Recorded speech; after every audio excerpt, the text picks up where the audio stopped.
better than TV.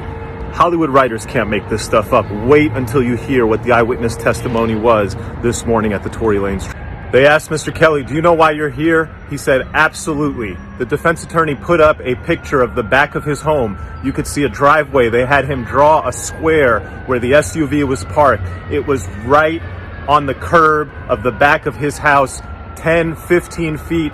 His window is overlooking it. He stepped out onto his Juliet balcony and he watched for several minutes as Meg the Stallion and Kelsey, the two females, he didn't identify them by name, got out of the car and they were engaged in a fight. It was violent. It was quite aggressive. It started with arguing that woke him up in the middle of the night. Where his house is, often him and his son are woken up in the middle of the night by people who stop in and around the back of his home. This was another night, arguing, escalation, two women fighting. He watched the whole thing while standing on his balcony. Oh my God, it gets crazier.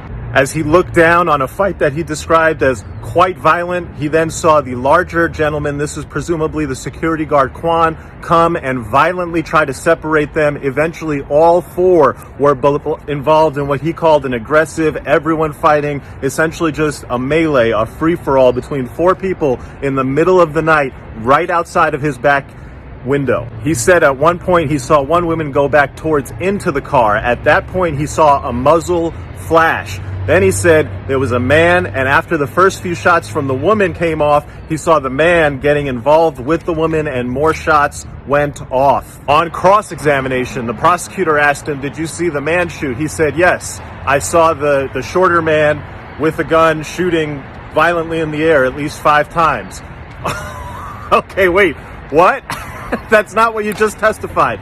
Then the defense attorney went back and asked him, I thought you said you saw the woman and then you saw the man shoot. And he's like, yeah, you have to understand, it was just a crazy free-for-all and it all happened very quickly. And then he said the most shocking thing that has come out in this case, which is that after the shots went off, one woman crawled further away, that the 3 people then went over there and beat her violently while she was on the ground. They picked her up. They looked like they were going to drag her and throw her into the river. Instead, they dragged her across the street, put her in the car, and drove off.